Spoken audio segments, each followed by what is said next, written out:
تو یہ کہاں وزیر اعلیٰ بنیں گے؟ تو یہ دیکھیں ان کا تو میتھ کا حساب ہی خراب ہے، ان کو نہیں پتہ لگتا وہ کیا بول رہے ہیں.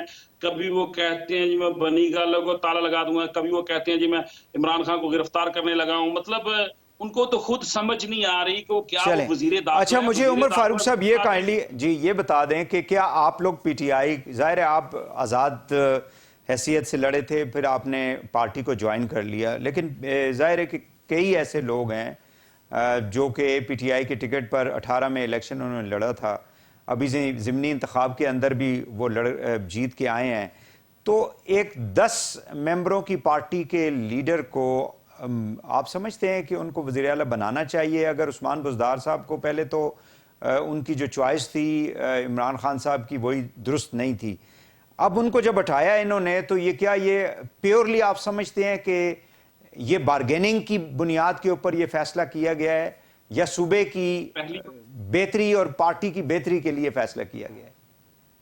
وہ کپتان ہیں، اور جو کیپٹن ہوتا ہے نا اس کا ڈیسیجن بدلتا رہتا ہے، اور اس ڈیسیجن ظاہری بات ہے نہیں، اس نے لیکن وہ فیلڈنگ جمہوری لگانی ہوتی پارٹی کے کپتان ہے نا، وہ کوئی ڈکٹیٹر تو نہیں ہے یونیفارم پہنے ہوئے، یا کوئی کہ جی میں نے جو فیصلہ کر لیا بس یہ آخری ہے.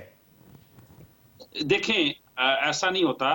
خاص طور پر شاید آپ کو پتہ نہیں ہے جو ڈکٹیٹرشپ کی جماعتیں ہیں نا، وہ تو ان لوگوں نے جو 18ویں ترمیم کے اندر اس ڈیموکریٹک کنٹری کے ساتھ یا ایک ڈیموکریٹک رائٹ کے ساتھ کیا کیا ہے، شاید وہ ایک سبجیکٹ اگر ہم اس کے اوپر ڈسکشن کریں گے تو شاید وہ مجھے لمبا یہ ٹائم بتائیں چلے. نا، میں نے پارٹی خود کے اندر کیا آپ لوگوں کی 170 175 ممبران کے اندر کوئی ایسا اہل بندہ نہیں ہے جو وزیر اعلیٰ پنجاب بن سکے؟ نہیں، آپ مجھے یہ بتائیں، میں اسی طرف آ رہا ہوں. آپ نے سوال کیا، مجھے جی جواب دینے دیں. سب سے جی پہلی یہ بات ہے کہ آپ وزیر اعلیٰ بزدار بالکل اہل بندے تھے اور انہوں نے کام کیا ہے. انہوں نے کہیں، میں سمجھتا ہوں کہ وہ خان صاحب کی جو چوائس تھی، جو ان کا ذہن تھا، جو ان کی نیت تھی کہ میں ایک جنوبی پنجاب جو وہاں پہ وہ سمجھتے تھے کہ وہاں پہ اگر میں بندہ لگاؤں گا، ایک وہ احساس ہٹایا محرومیوں کیوں؟ والا علاقہ تھا وہاں پہ. انہوں ہٹایا نے کیوں؟ سارا کچھ جی سینٹرل پنجاب کے اندر جو فنڈ ان کے بنتے تھے ان کو نہیں دیے. تو خان صاحب کا جو ایک ویژن تھا اس کے مطابق انہوں نے بندہ وہاں سے چوز کر کے لگایا. اور عثمان بزدار کے دور کے اندر بہت سے ایسے ریولیوشنری کام ہیں، اگر میں اس کی آپ کو میں تفصیل یہی عرض بتاؤں تو کر ایک رہا ہوں الگ عمر بھائی میں یہی عرض کر رہا ہوں کہ پھر کیوں ہٹایا کیوں ہے؟ پھر جب اگر وہ صحیح کام کر رہے تھے، نہ پنجاب کے اندر انسٹیبلٹی آتی، نہ یہ سارے کا سارا ڈرامہ رچایا جاتا، اور آرام سے سارا نظام جو ہے وہ چل رہا ہوتا آپ کا. بات سنیں. ابھی سب سے پہلے تو آپ یہ دیکھیں کہ کون سے جو ایک سرکمسٹانسز بنے، اور ان سرکمسٹانسز کے اندر خان صاحب نے یہ ڈیسیجن کیا. تو ظاہری بات ہے یہ ایک سیاست ہے، اور وہ آلریڈی ہمارے ایک پارٹنر تھے، اس حکومت کا حصہ تھے، ہمارے 4 سال رہے ہیں. تو اس میں کوئی دو رائے نہیں ہے کہ اگر خان صاحب نے ایک پنجاب کی حکومت کو بچانے کے لیے اگر ڈیسیجن کیا تھا کہ چلو پرویز الہی بن جائیں تو اچھی بات ہے نا. تو اس کا مقصد یہ ہوا کہ اقتدار جو ہے وہ زیادہ امپورٹنٹ ہے نا، اقتدار زیادہ امپورٹنٹ ہے. عوام صوبے کی پارٹی کے اصول، پارٹی کی جو اپنی ایک انٹرنل پالیٹکس ہے، اس کے جو اپنے پرنسپل ہیں وہ امپورٹنٹ نہیں ہے، اقتدار امپورٹنٹ ہے. نہیں، یہ بات نہیں ہے. نہیں، یہی بات ہے، اور کیا بات ہے جی؟ پاور آپ کے پاس ہوگی تو ہی آپ چیزوں کو بہتر کر سکتے ہیں. جس طریقے سے انہوں نے صوبہ چلایا لاسٹ 20 سال کے اندر، 10 سال تو یہ کنٹینیو رہے ہیں. کیا کیا ان لوگوں نے؟ تو اگر دیکھیں یہ سیاسی حالات ہوتے ہیں، سیاست کے مطابق ہی اپنے ڈیسیجن کرنے ہوتے ہیں. آپ اس کو اقتدار کا نام دے دیں، آپ اس کو کوئی بھی نام دے دیں، وہ آپ کا سٹانس ہے. ہمارا سٹانس ہے کہ جو خان صاحب کا ویژن ہے نا، ہم نے اس کو امپلیمنٹ کرنا ہے. وہی پالیسیز جو ہماری پریویس حکومت تھی اس کے اندر کنٹینیوٹی لے کے آئیں گے. آپ دیکھیں نا، انہوں نے ہاؤسنگ پروجیکٹ کل بند کر دیا ہے، میڈیا میں کہیں اس کا نام نہیں آ رہا کہ ایک ہاؤسنگ پروجیکٹ جو غریبوں کے لیے مکان بننے تھے، چھوٹے چھوٹے گھر بن. لیکن عمر صاحب بات یہ ہے کہ دیکھیں ان کے بارے میں جو عمران خان صاحب کے 2018 سے پہلے یا ماضی میں جو بیانات تھے وہ آپ کے سامنے ہیں. ان کو کن الفاظ سے وہ پکارتے تھے؟ ان کو ڈاکو کہتے تھے. اب ایک ڈاکو کے ہاتھ میں اگر آپ اتنا بڑا صوبہ اور اس کی اتنا بڑا پی ایس ڈی پی کا بجٹ اگر آپ ان کے ہاتھ میں دے دیں گے، تو پھر آپ کی جو ٹرانسپیرنسی کا جو ایک پرنسپل ایک سٹینڈ ہے کہ ہم ٹرانسپیرنسی پہ، شفافیت پہ، کرپشن فری ملک کے اوپر اور سیاست کے اوپر یقین رکھتے ہیں، تو اس اصول کو تو آپ نے پھر خود ہی پاؤں کے نیچے رون دیا نا۔ یہ تو دیکھیں، یہ آپ ایک سیاسی بات کر رہے ہیں نا، میں یہ بات کر رہا ہوں کہ پرویز الہی صاحب کو اگر کہیں کوئی بیان دیا تھا خان صاحب نے، تو آئی ڈونٹ نو کہ تب کیا حالات ہوں گے، لیکن پرویز الہی صاحب، ان کی 10 سال حکومت رہی ہے پیچھے، 2008 سے پرویز الہی 2013 صاحب تک وہ Zardari is extremely fine person, بہت اچھا انہوں نے ایز اے وزیر اعلیٰ بہت اچھا کام کیا۔ میں صرف آپ کی پارٹی کے اصولوں کی بات کر رہا ہوں نا، کہ خان صاحب جو ہیں وہ ہائی سٹینڈرڈ رکھتے ہیں ہر معاملے کے اندر، تو پھر ان کو ہائی سٹینڈرڈ تو یہ ہے نا کہ آپ پارٹی کی پوزیشن کو دیکھتے ہوئے 180 ووٹ، 78 ووٹ ہیں آپ کے، اور ایک 10 ووٹوں والی پارٹی کے اس کو بندے کو آپ جو ہے صرف اقتدار میں رہنے کے لیے آپ ان کو وزیر اعلیٰ بنا رہے ہیں، سارے اصولوں کو آپ نے روند ڈالا ہے۔ نہیں، خان صاحب کا جو آج بھی سٹانٹ ہے نا، جنرل الیکشن ہونے چاہیے۔ آج بھی انہوں نے 3 مہینے پہلے بھی یہ کہا تھا کہ جنرل الیکشن ہونے چاہیے، آج بھی ڈیمانڈ ہماری یہی ہے۔ یہ اقتدار ہم نے کوئی سال کے لیے نہیں لیا، یہ اس میں بھی ہم چاہتے ہیں، خان صاحب چاہتے ہیں، جو ایک تو پالیسیز پنجاب حکومت نے انہوں نے کوئی جو ہماری جو ختم کی ہیں ان میں کنٹینیوٹی لائی جائے، اور تب ہم لوگ جنرل الیکشن کی طرف جائیں۔ تو جو ہماری موومنٹ ہے، دیکھیں جو ہماری جماعت نے فیس کیا ہے، پی ٹی آئی نے 3 مہینوں میں فیس کیا ہے، جس طریقے سے ان لوگوں نے ایک ڈیموکریٹک کنٹری کو، جو ڈیموکریٹک رائٹ ہے لوگوں کا، اس کو ختم کیا، اور آپ کے سامنے ہے کس طریقے سے ختم کیا۔ کیا ہوا تھا یہ جب 25 کو لانگ مارچ کے دن کیا ہوا؟ ایک 70 سال کی بوڑھی عورت کے جو لوگ آئے، وہ جو ایک ان کے تو برتی تھے پولیس کے اندر، انہوں نے کیسے ڈنڈے مار کے شیشے توڑے ہیں۔ چلیں فائنلی مجھے فائنلی یہ بتا دیں کہ آپ لوگ جس جگہ پہ آپ لوگ مقیم ہیں، ظاہر ہے کہ اس کو میں سیف ہاؤس تو نہیں کہوں گا، ہوٹل ہے، ایک جگہ ہے جہاں پہ سارے ممبران کو اکٹھا اس لیے کیا گیا ہے کہ فیئر ہے کہ ان کو ادھر ادھر نہ کر دیا جائے، تو کیا سارے لوگ ایک ہی جگہ کے اوپر ہیں یا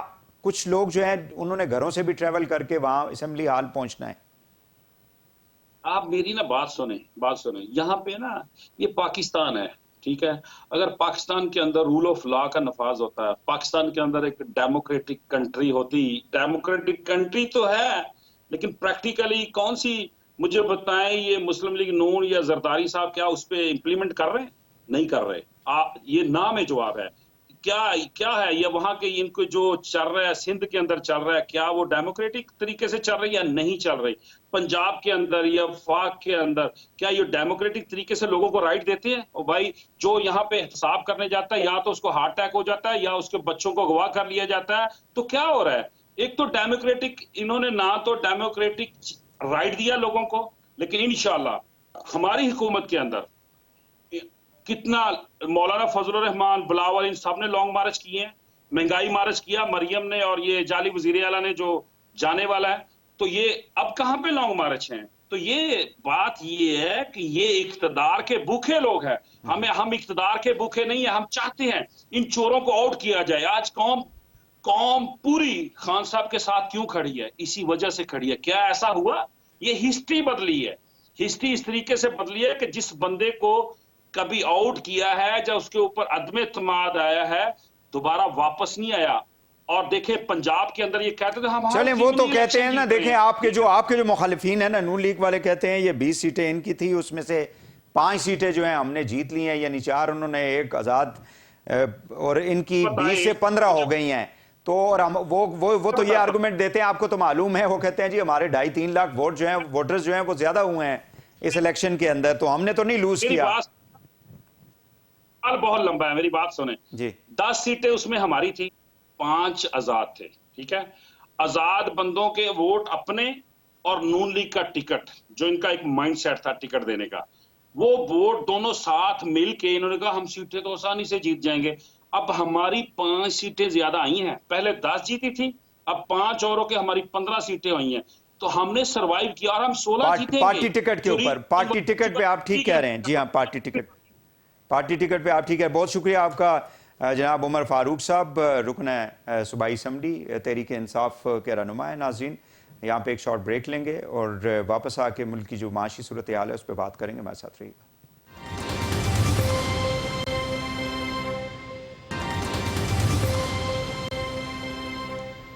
ویلکم بیک ناظرین. آپ کو معلوم ہے کہ آج ہمارے جو وفاقی وزراء ہیں انہوں نے پریس کانفرنس کی کابینہ کے اجلاس کے بعد.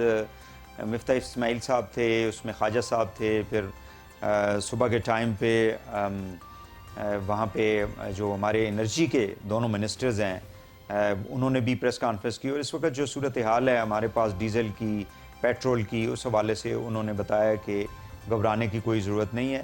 اور خرم دستگیر صاحب اور ڈاکٹر مصدق صاحب نے کہا کہ ہمارے پاس 2 ماہ کی جو ڈیزل کے ریزروز ہیں وہ موجود ہیں, اور باقی بھی چیزیں جو ہے وہ انڈر کنٹرول ہوں گی. اور یہی کچھ باتیں جو ہیں وہ خواجہ آصف صاحب نے بھی اور مفتاح اسماعیل صاحب نے بھی اپنی پریس کانفرنس میں کی. لیکن سوال یہ پیدا ہوتا ہے کہ آج بھی ڈالر جو ہے اس کی قیمت بڑھتی چلی گئی. 3 روپے تقریباً بتایا جاتا ہے کہ آج پھر مہنگا ہوا ہے.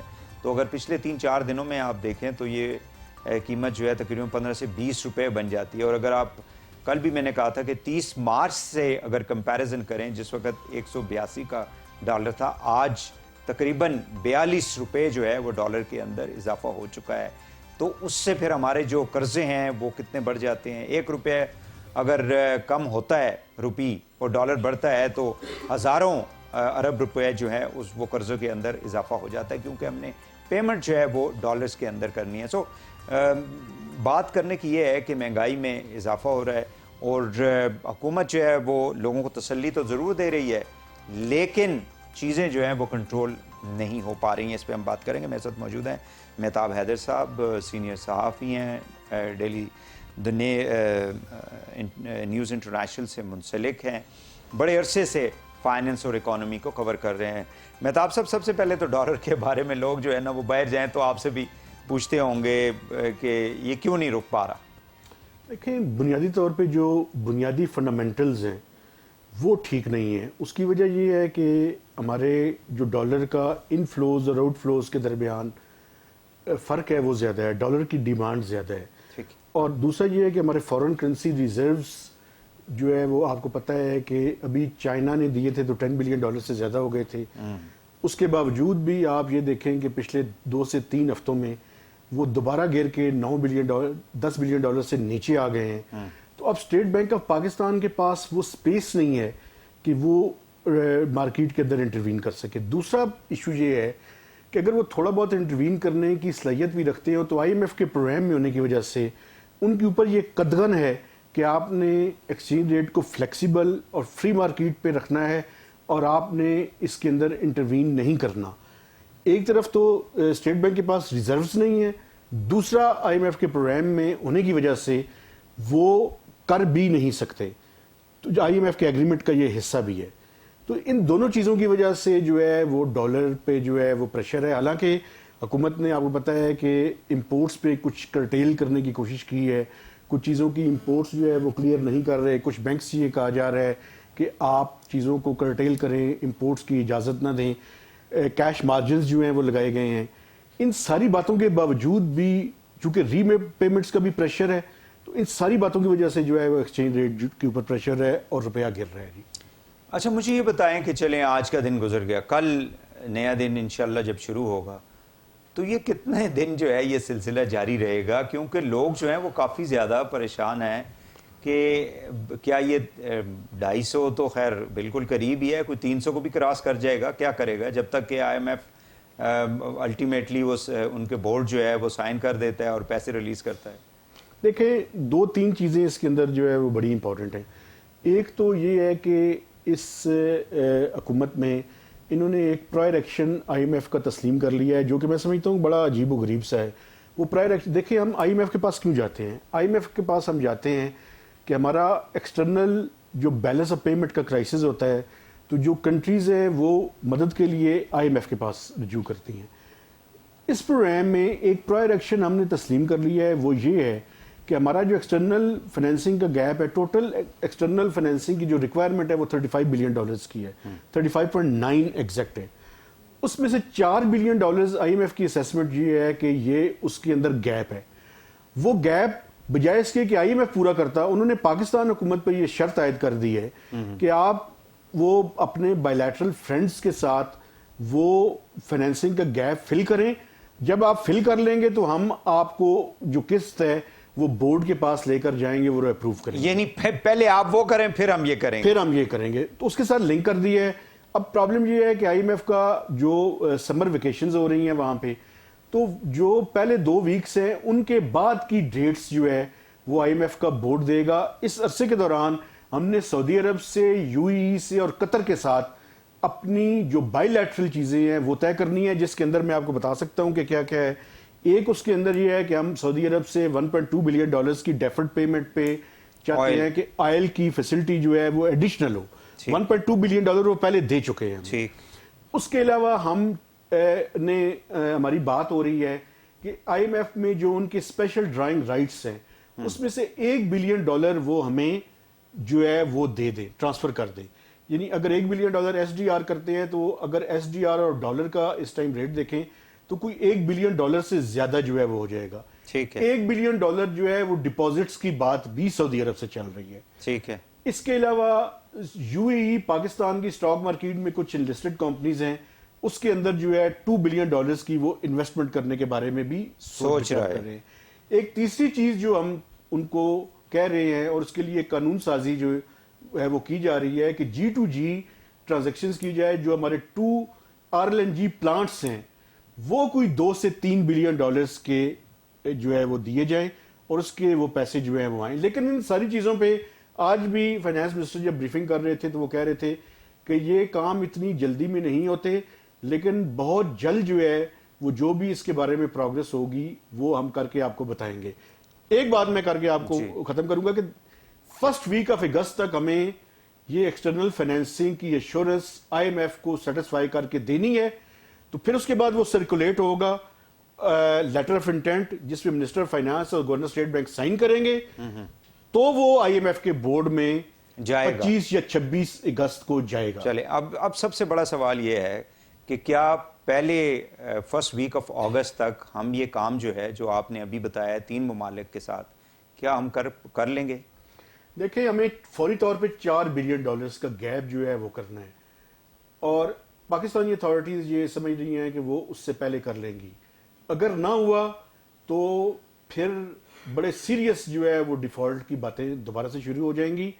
تو اس لیے بڑا ضروری ہے کہ ہم جو پرائر ایکشنز ہیں اس میں ایک تو $4 بلین کی یہ فائنینسنگ کو مینج کریں, اس کے علاوہ پاور ٹیرف کو بڑھائیں, اس کے علاوہ پیٹرولیم لیوی میں بھی اضافہ کرنا پڑے گا. تو یہ پاور ٹیرف جو ہے یہ مطلب کتنا اور بڑھائیں گے؟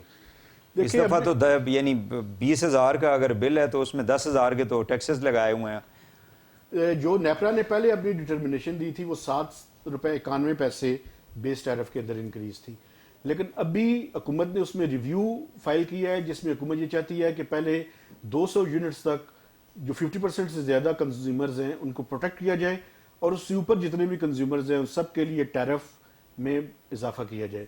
ابھی کوئی $7 سے $9 کی بات ہو رہی ہے, اس کے درمیان 3 انسٹالمنٹس میں اضافہ کیا جائے گا.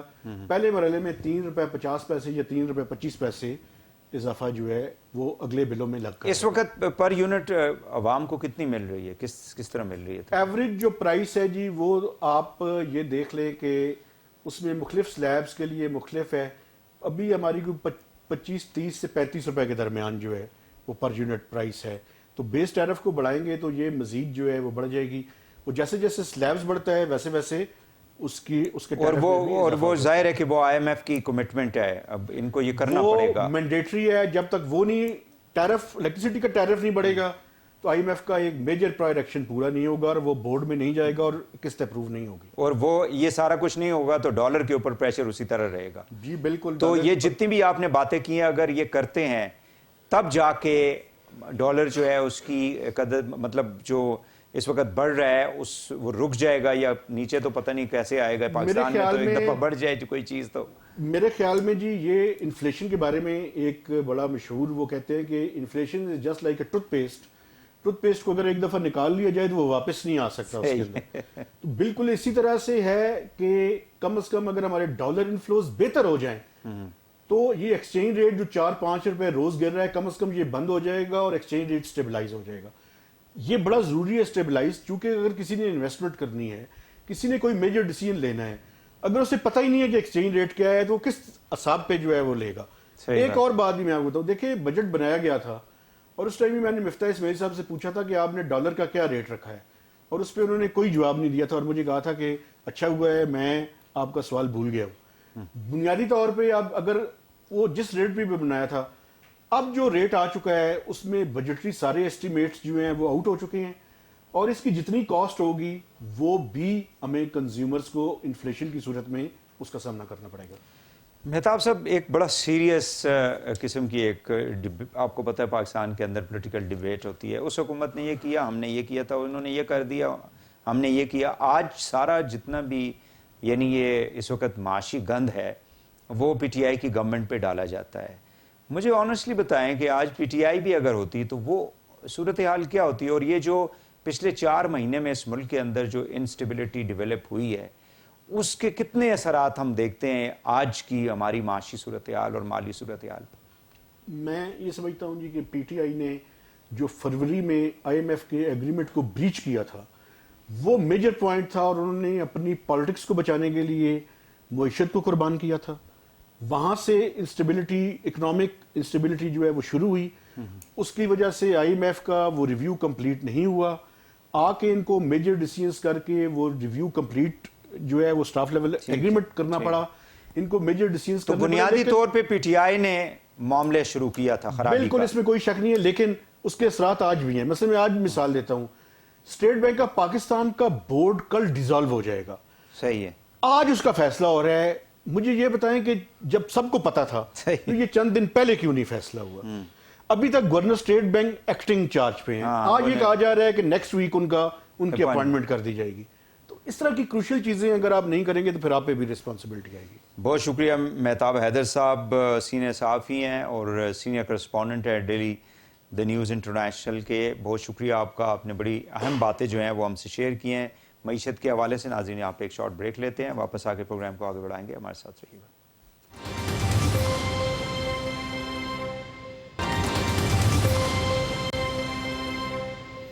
ویلکم بیک ناظرین. ہمارے ساتھ موجود ہیں جناب خورشید محمود قصوری صاحب. آپ سابق وزیر خارجہ ہیں, سینئر سیاستدان ہیں, دانشور ہیں اور مصنف ہیں.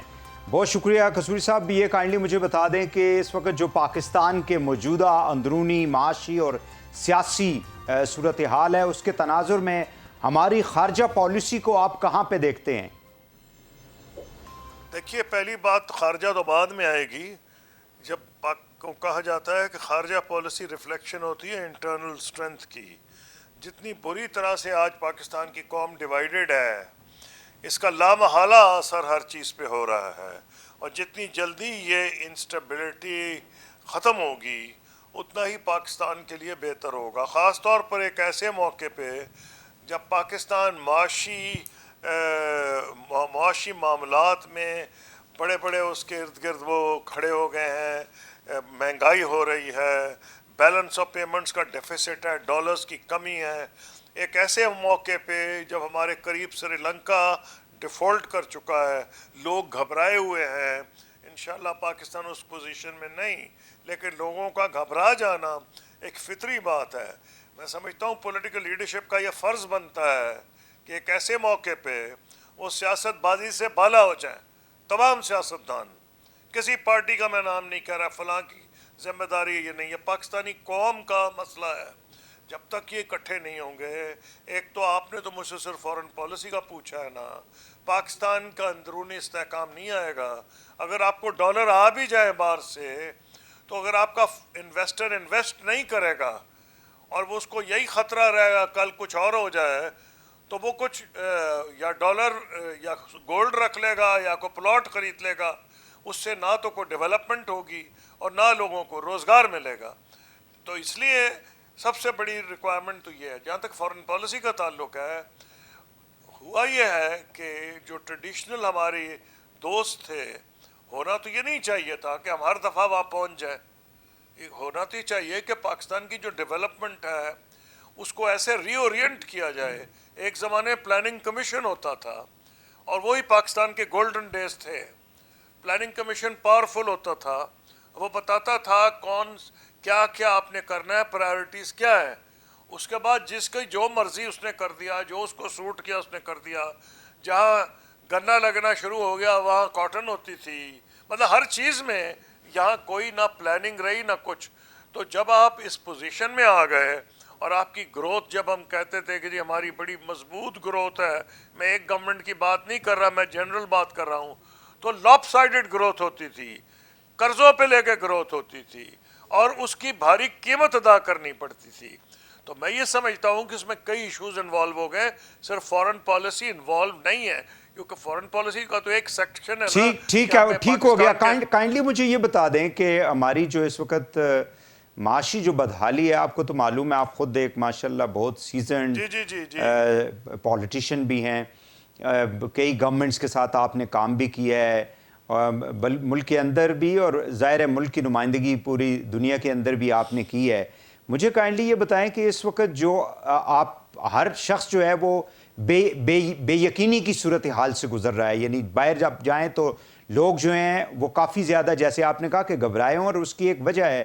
تو یہ جو گھبراہٹ ہے, یہ جو غیر یقینی کی صورتحال ہے, اسپیشلی جو معاشی اعتبار سے ہے اور اس کے اوپر ایک سیاست چھائی ہوئی ہے, اس کو ایڈریس کرنے کا طریقہ کیا ہے؟ کیونکہ ہمارے یہاں پولیٹیشین جو ہیں وہ ایک دوسرے سے بات کرنے کے لیے تیار نہیں ہیں. یہی آپ نے بنیادی جو چیز ہے وہ چھیڑ دی ہے. لیکن اب let's come to foreign policy.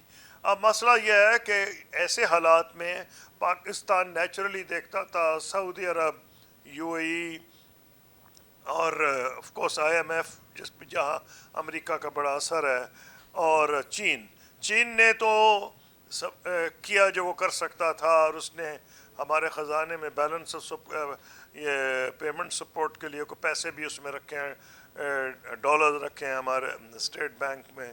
اب ایکسپیکٹیشن یہ تھی کہ جب آئی ایم ایف کی یہ بات چیت شروع ہوئی ہے پاکستان سے, بلکہ سٹاف لیول پہ اگریمنٹ ہو گیا, تو سعودی عرب سے بھی جلدی آ جائیں گے, اور یو اے ای اور قطر شاید کچھ اس میں اپنا ہاتھ بٹائیں گے. ایک لیٹس بی ویری فرینک, ایسے لوگوں کو دھوکے میں رکھنے کوئی فائدہ نہیں. ہم نے بہت بڑا دیکھیں فورن پالیسی کے لیے وہ کہتے ہیں نا, بولے نا چائنا شاپ نہیں ہو سکتا. جو فوج ہم نے نہیں بھیجی یمن میں, ہمارا فیصلہ ٹھیک تھا, لیکن جس طریقے سے ہم نے وہ بھونڈے طریقے سے کیا ہے, جو ہمارے ٹریڈیشنل الائز تھے یہ سعودی عرب اور یو اے ای نہایت آپ سے ناراض تھے. یو اے ای کی تو آپ نے آرمڈ فورسز بھی ٹرین کی تھیں, سعودی عربیہ میں آپ کے مشن تھے فوجی, بڑی دیر آپ کا بریگیڈ رہا ہے. تو آپ نے جس قسم کی وہاں زبان استعمال کی نمبر بنانے کے لیے, ہم نیوٹرل ہے, ہماری وجہ سے ہوا ہے, اور ہر بندہ کریڈٹ لے رہا تھا. وہاں انگریزی کا لفظ صرف کانسٹرنیشن ہے, اور اردو میں شاید حیرانگی مناسب لفظ نہیں ہے, کہ یو اے ای میں اور سعودی عربیہ میں حیرانگی کی حد ہو گئی تھی. بھئی اگر آپ نے نہ مدد کرنی, آپ نے نئی فوج بھیجنی, نہ بھیجیں. لیکن جو آپ نے ایک ایشو بنا لیا, کئی لوگوں نے تو اس کو مذہبی رنگ بھی دے دیا, شیعہ سنی معاملہ بھی اس میں ہو گیا تھا, اس کا آپ کو بہت نقصان پہنچا ہے.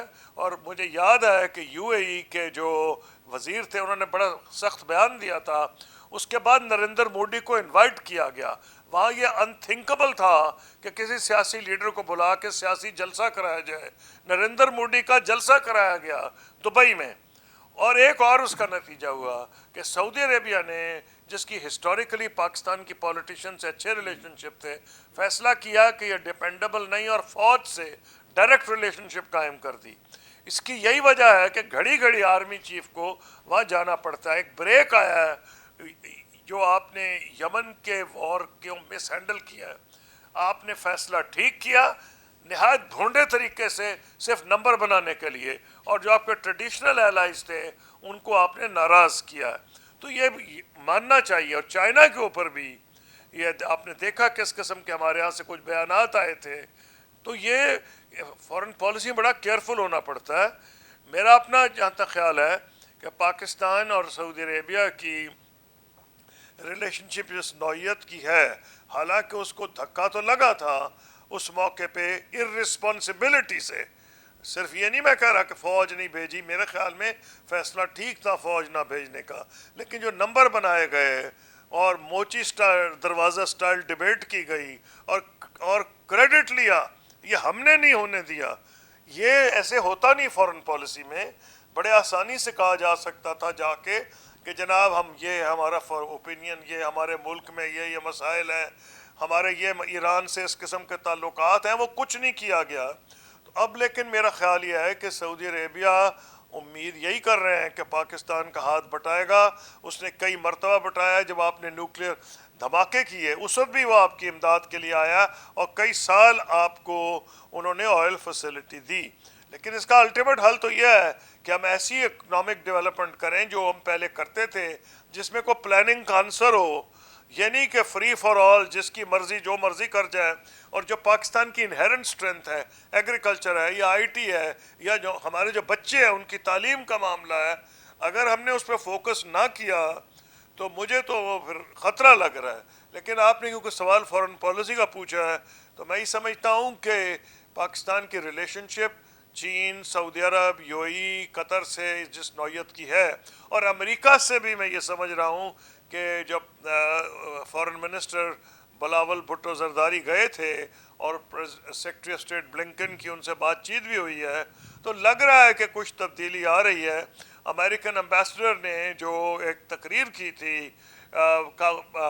یہ کراچی میں پاکستان بزنس کاؤنسل سے، اس میں انہوں نے کچھ جو ریمارکس دیے تھے اس میں یہی لگ رہا تھا کہ کچھ امپرومنٹ کی طرف جا رہی ہے.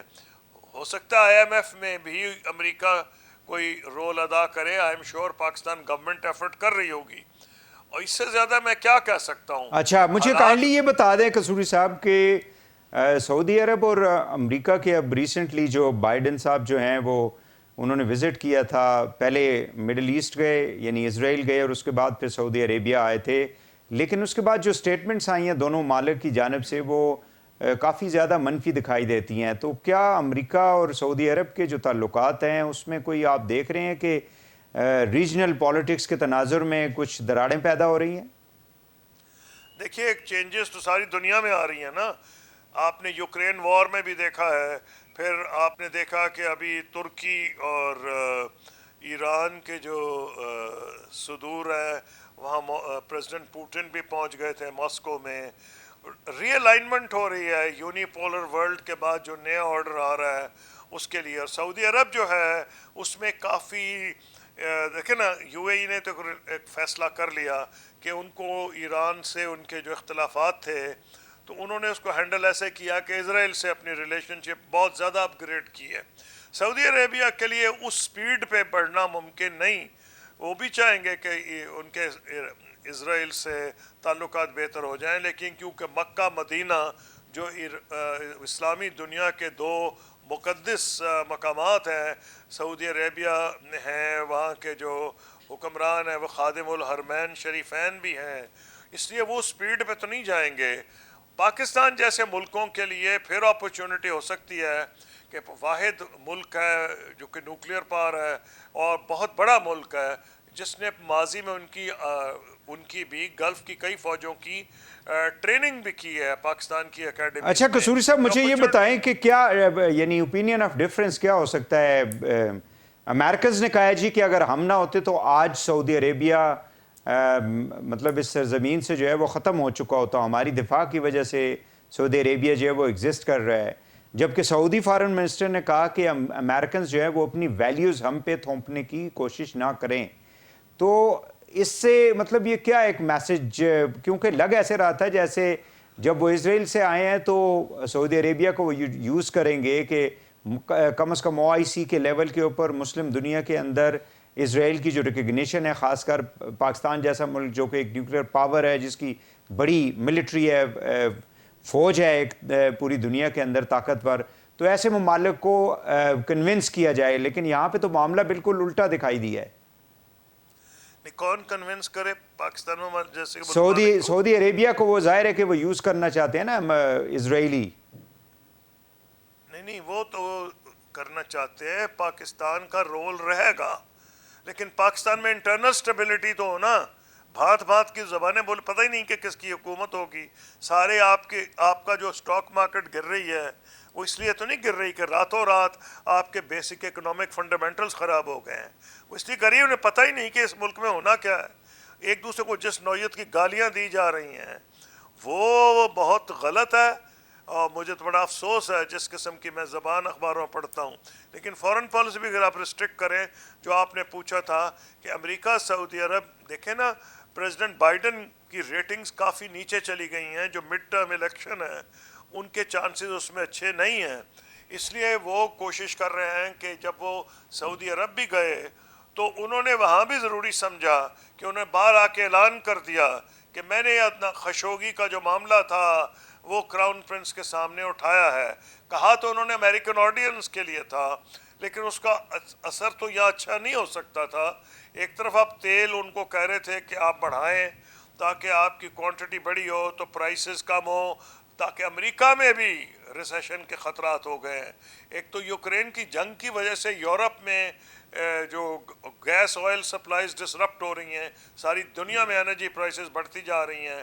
اور حیرانی کی بات یہ ہے کہ امریکہ نے جو پالیسی اپنائی کی ہے چلیں اس کے نتیجے میں قصوری ابھی صاحب، تک آخر تو پہ مجھے کائنڈلی یہ بتا دیں کہ آپ چونکہ ایک سیزنڈ اور سینئر سیاستدان ہیں، وزیر اعظم کے لیے کیا مشورہ ہے آپ کا موجودہ حالات میں، اور عمران خان صاحب کے لیے کیا مشورہ ہے؟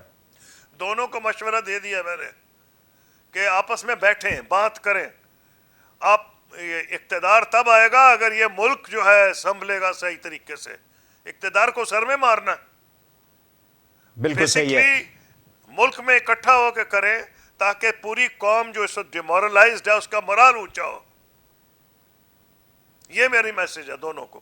بہت شکریہ خورشید محمود قصوری صاحب، سابق وزیر خارجہ. ناظرین ہم سے بات کر رہے تھے. آج کے لیے اتنا ہی. پروگرام سے وحید حسین کو اجازت دیجیے. اللہ حافظ.